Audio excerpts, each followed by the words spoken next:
transition. So the transition from the water to the bike, from the bike to the run, and give you a couple tips and tricks of how to make it more efficient, as this is actually a really important part of the race. It's not just about the swim, the bike, and the run part. You're actually making a lot of time and can win or lose a race right here at transition as well. So let me get through a couple different setup points and tricks. For example, a lot of times it's dark in the mornings when you're setting up. So I would suggest some kind of headlight. I usually use this headlight so I can see what I'm setting up, that I make sure I have everything right here, because preparation is number one. The better prepared you are, the better your race is going to be, because you know exactly what's coming next and there's no surprises. So anything that you can or is in your control, try to prep ahead of time. All right, so that being said, I'm going to set up in the mornings when I get to, come a little closer please.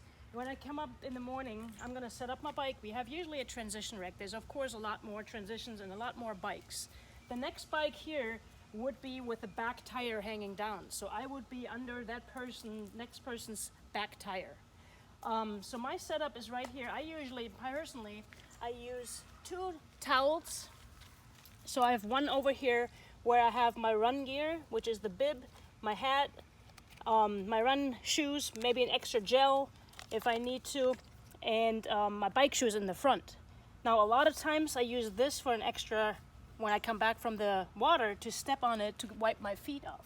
In the beginning, what I'm going to do is I'm going to cover, so that way nobody can either, spill something in my shoes, or they get wet, or have rocks or something flying from somewhere.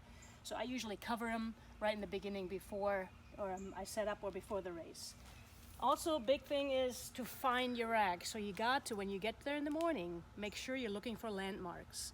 Not just, oh, that road, with a pink bike next to me, because that bike might be gone when you get there. So it'll look different once all the bikes are all of a sudden gone, or yours is the first or last one there. So I usually use a little towel over my setup once I set everything up. That way I can really just grab this and throw it down. But I find my bike really, really soon and quickly once I find the row. How to find the row? First of all, you either count which row you are, or what I personally do, I look either left or right of the whole rack and see what landmark is there that cannot be moved. So a tree, a light post, something that cannot be moved. So in the morning you want to make sure you're going through that.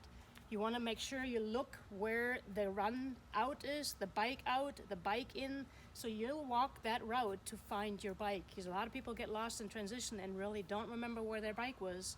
And that is really devastating to a triathlon, especially the shorter distance sprints. It's about seconds. So once I find out where the landmarks are, I'm going to mark my own bike with something that I can recognize my bike, because once they're all set up really closely, every bike looks the same, unless you have a really cool paint job. So then I put like a little towel, something that I can remember and is visible. Don't put anything on the bike racks itself. A lot of people do that at the beginning. The referees can take that one off. It might not be there when you get there. So don't trust that. My bike, usually if I have a bottle here, I put the helmet down onto my shoes. Now today I don't have a bottle up front. I might put bottles in the back. But then if you have room, put it here in the front and opened up already. So you want, as soon as you get there, to be able to have it, opened up with a cinch strap, so you're not like closing it and hanging it somewhere. Have it opened, laying it there, so you really just put it right onto your head. Same with the glasses, have them in there opened up already, so the less steps, the faster it can go. All right, so then I would make sure I go through in my head every single step. I usually close my eyes, and visualization is the key here too. You go through and say, okay, I'm gonna go swim, I need this. Then I'm gonna come back to the bike, I'm gonna kind of go through in my head, where do I have to run? Get to my bike, put the helmet on. That's the first you need to do, by the way, is close your buckle on your helmet. They will disqualify you if you do not close the buckle. So that's the first thing, is you get here. So you'll get from the water to your bike. You're gonna find it through the landmarks, run to your bike. You wanna make sure, I wanna point it out, that you have this opened, your glasses on it. Then when you get to your shoes, step on here so you can keep wiping off already. The shoes should be opened already, so you just slide in there. You can go one and the other, and buckle. Then you take your bike. Personally, I take my bike from here and just pull it under and out. It depends on how you like to set up. If you like to set up on the other side and pull your bike the other way, then you will just have your setup on the other side. But usually I set it up behind the other person's tire, so that way even if I have bottles up here, I can still go here, here, and run out with my bike. I will show you that later. If I do a sprint and I do not have the cages on back here, the ISM saddle, if you want to look around here real quick, has actually a little hook back here. That is for the transition rack. So once these are off, you can hook this transition rack back here onto it, which is even easier to kind of pull that bike out forward. Just a little tip with the ISM saddle. All right, so then I would be on my bike. When I come back, it does not really matter which way I would put my bike. So let's say I'm coming in from this way because all my stuff is here. I would just put my bike however I get here, put it facing forward, it doesn't matter. Then you take your shoes off. You can wipe again with your feet on here. Now it depends on if I'm doing a sprint or an Olympic distance, I do not wear socks. Anything more than that, I would put socks on. So you want to make sure you get all the little sand and whatever you have on your feet off before you put the socks on, and then you slide into your shoe. Now this, very, very important. I would suggest to wear those fast ties. They're lock laces because you don't want to waste time tying your shoes when your heart rate is up and you want to get out of here. So then you put these on quickly.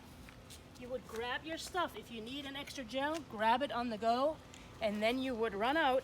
And while you're running, you can add your belt, race belt, and everything to it as you're running to the run out. So you're already moving ahead, so you don't have to do that at your transition.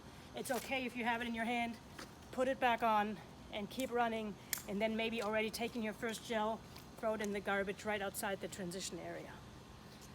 So that is just the little tips for transition. I want to go through it one time for you in full action. Right. Pretend I'm coming out of the water right now.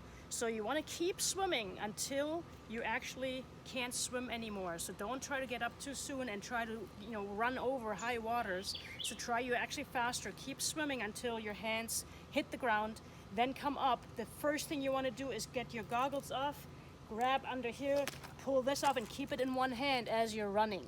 So that way you can see where you're running, you're not disoriented, and you can already make time in that transition time while you're running to your bike. So you have everything in your hand as you're coming to your bike.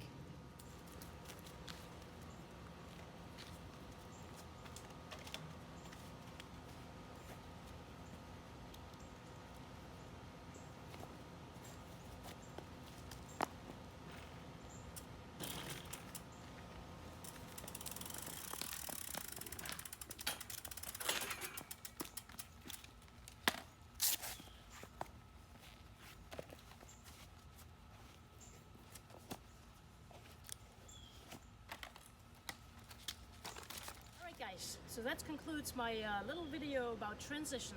So I'm hoping you keep the key points in mind. The setup ahead of time is the most important thing, to be prepared, to have everything, and to actually practice this over and over again. Even if you don't have a fancy rack like this, you can just put it somewhere, but set up your transition area so you go through those quick steps of changing shoes, wiping the feet, all those steps, so they become second nature and you don't have to think about those items while you're in your race situation, and you might forget things and then you're out and about and don't have your helmet on or something.